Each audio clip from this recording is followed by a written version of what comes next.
Maraming salamat. Magandang hapon po sa inyong lahat. Maayong hapon kanatong tanan. Assalamualaikum. Waalaikumsalam. Yun ang hindi ko na isulat, Manong Bebot. Tanggapin mo na lang ang aking pagbati sa lahat ng Ilocano. Good afternoon po sa inyong lahat. Mahal ninyo, mahal natin lahat ang Pilipinas. Mahal natin ang Pilipino. Kung kaya't naririto tayo kahit araw ng linggo, nagsasama-sama sa paglulunsad ng Save the Philippines Coalition. And in this afternoon's event, I am tasked to share my views of our national situation at this critical juncture of our republic. Lahat tayo ay mulat sa nagaganap sa ating bansa. But just the same, pag-usapan muna natin ang ating ekonomiya. Under Bongbong Marcos Jr., our country has sunk and the economy has taken a serious and solid hit due to massive corruption and looting of people's money, looting of public funds. These are not my words. I'm just re-echoing the words of no less than his fellow leader, the President of South Korea, President Lee Jae-myung. This was his word when he justified his decision, his government's decision to withdraw that 28.8 billion pesos loan granted to the Philippines. Binawi niya ang pautang na yan dahil sa massive corruption at looting of public funds na nagaganap sa ilalim ng administrasyon ni Bongbong Marcos Jr.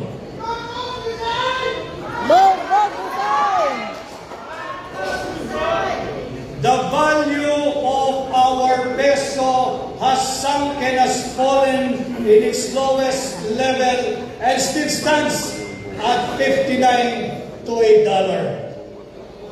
Halos 1/4 o 25% na ng halaga ng ating piso ang nalusaw.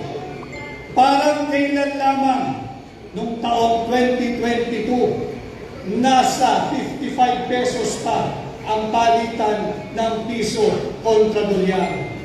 Matapos lamang ang 3 taon ni Bongbong Marcos, nasa 59 pesos na ang halaga ng palitan ng piso kontra dolyar. Ang ating third quarter GDP is at a miserable 4%, the slowest growth in over 4 years, below market expectations and even the government's target range. Sinabi nga ng direktor ng Ateneo Center for Research and Development na si Ginoong Sir Percival K. Peña Reyes, and I quote, "Because investors' confidence has been shaken. Foreign investors are pulling back. The scandal," referring to the flood control fund scandal, referring to the Bicameral Conference Committee report scandal, referring to the illegal, invalid, immoral, criminal, unconstitutional 2025 national budget, has created a mix of political risk, uncertainty, and social unrest. It threatens investment grade rating and undermines our medium-term fiscal framework. Ang GDP, mga kasama, ay ang bilang ng produkto at serbisyong nanalilikha ng isang ekonomiya. Alam na alam ito ng mga kasama natin sa labor, sa haning ng manggagawa, kagaya ni Atty. Jimmy Mirales. Ang GDP ang isang ginagamit na pangunahing panukat at sumasalamin sa pangkalahatang kalusugan ng ating ekonomiya at investment confidence. Ito ay kasalukuyang matamlay. Ang ating ekonomiya ay mahina. Ang ating ekonomiya ay dahan-dahan nang nalulumpo. Dahil na rin sa iskandalo na nagsimula sa pangingialam ng Executive Department sa paglulustay ng pera ninyo gamit ang ating taunang budget. Paulit-ulit kong sinasabi kapag tayo nabibigyan ng pagkakataong magsalita. Ang punot dulo, ang simulat katapusan, ang ugat ng lahat ng korupsyon sa ating bansa ay nagmumula sa ating taunang budget.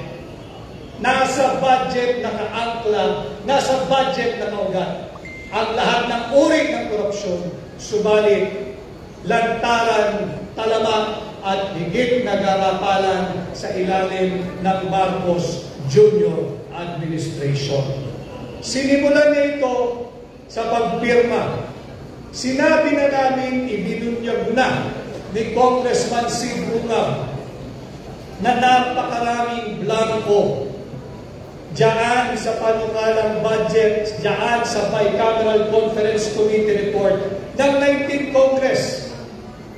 Naghalinghinan sa pagkagahasa sa pera ng taong bayan si Congressman Saldico, dating chairman ng appropriation, at ang kanyang kapalit, si Congresswoman Stella Kimbo. Hindi natitigil dyan sapagkat meron din silang kahalinghinan sa panggagahasa sa pera ng mga Pilipino. Pagdating naman sa parte ng Senado, ang chairperson ng Finance Committee, walang iba kundi ang dating Senadora Grace Poe. Subalit sa kabila ng pagbubunyag na ito, pinirmahan, inaprubahan pa rin ni Bongbong Marcos ang illegal, invalid, immoral, criminal, at unconstitutional 2025 national budget na siyang nagbigay daan sa daluyong ng urakot, sa daluyong ng korupsyon, sa daluyong ng panggagahasa sa pera nating mga Pilipino. Linulustay gamit ang flood control funds anomaly, gamit ang those flood control projects, gamit at ang pang-aabuso sa social at health funds, gamit ang sikat na ayuda. Ang tawag ay AIX, ang tawag ay AKAP, at kung ano na ba. Wala naman silang naidulot na buti sa ating ekonomiya. Ito yung ginagawang pambubudol na justification ng Marcos Jr. Administration. Akala nila, bakit ninyo tinututulan ang AKAP, ang AIX, ang ayuda? Ito'y ayuda ibinibigay sa ordinaryong tao upang humigit ang pag-ikot ng ating ekonomiya. Buti sana kung gano'n ang naganap. Subalit, kagaya ng aking sinasabi, ang pagkakaunawa pala nila sa AKAP ay ang kakapal ng aming pitaka at binulsalan ang perang dulot ng ayuda. Ang ating approved foreign direct investments, ito ay bagsak na rin sa halos 50% dahil pa rin sa iskandalo na kinakasangkutan mismo ng Pangulo ng Republika ng Pilipinas, mismo ni Bongbong Marcos, Sino makakalimot sa naging tahasang pahayag ng kanyang dating tauhan, ng kanyang bataan, ang kanyang chairman ng appropriations? 25 billion pesos ay kanyang inihatid at ibinigay kay Bongbong Marcos. Bukod pa riyan, ang 100 billion pesos na insertion ng tanggapan ng Pangulo. Hindi tama ang paggamit sa pondo natin mga Pilipino. Kanya hindi nakakagulat kung bakit matamlay. Tila lugmok ang ating ekonomiya. Bukod dito, bukod sa napakaraming maling polisiya ng Marcos Jr. administration, hindi rin nakakatulong ang mga irresponsable at mapangahas na nagiging pahayag ng mga opisyal ng Marcos Jr. administration. Banggitin ho natin yung naging pahayag mismo ng hepe ng sandatahang lakas ng Republika ng Pilipinas. Sila raw ay kasalukuyang naghahanda. Sinasanay ang kanilang hanay para sa isang digmaan. At ang kanyang strategiya ay tumagal lamang ang puwersa nating mga Pilipino ng 30 araw dahil bago dumating ang 30 araw, darating na ang saklolo, ang reinforcement, ang ayuda galing sa banyagang puwersa. Yan ang kanyang estratehiya. Hold the line and preserve the troops. Wala siyang estratehiya na talunin kung sino man ang gusto niyang digmain. Ang kanya, huwag lang maubos ang ating mga sundalo at patagalin lamang ng 30 araw in the hope na may darating na tulong mula sa mga banyagang puwersa. Hindi rin nakakatulong yung pagbubukas ng bibig. Kilala naman natin lahat kung sino yung mistulang Lucaret sa Malacanang.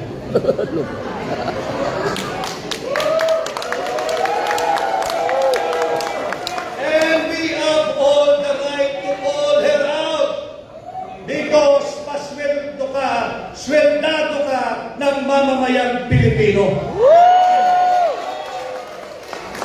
Kung ayaw mong makuna at kunahin, lumipat ka sa pribado. Subalit hanggang ikaw ay empleyado ng gobyerno, may pananagutan ka sa ordinaryong Pilipino.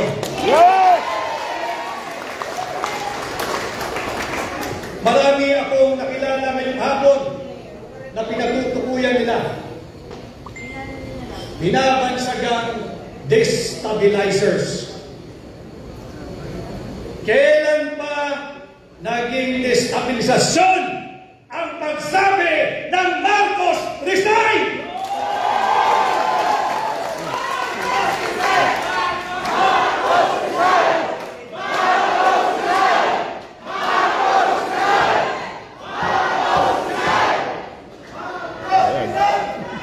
Ang resignasyon ay isang kinikilalang pamamaraan upang magkaroon ng vacancy in the office of the President.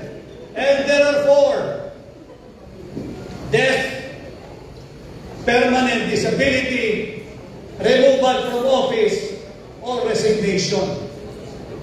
Kung ang saligang batas ay kinikilala ang resignation, paano naging destabilisasyon ang pagsabi ng Marcos resign? Marcos resign! Marcos resign! Marcos resign! Marcos resign! Itong mga maling polisiya, coupled with reckless pronouncement from senior officials of the government, does not inspire confidence to both local and foreign investors. Ang totoong destabilizer, ang totoong destabilisasyon ay ang corruption at drug addiction.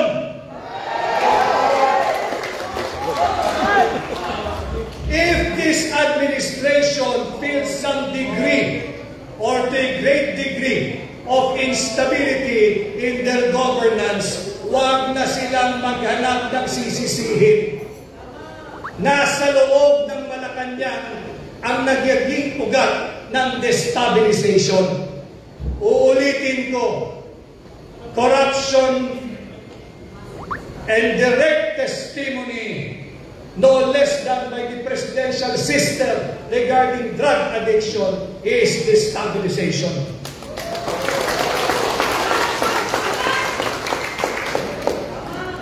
Ang 19% na taripa na itinataw ng Estados Unidos sa lahat ng produktong Pilipino na papasok sa kanilang bansa, hindi rin ito nakakatulong sa pagsigla ng ating ekonomiya.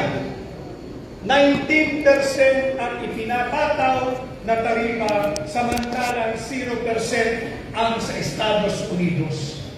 Yan ay produkto ng pagiging top negotiator. Yang 19% na taripa, nakakasakit at nanganganib kagaya po ng ating coconut oil industry. Pagpasok niya sa bansang Amerika, siya ay papatawan ng 19% na taripa.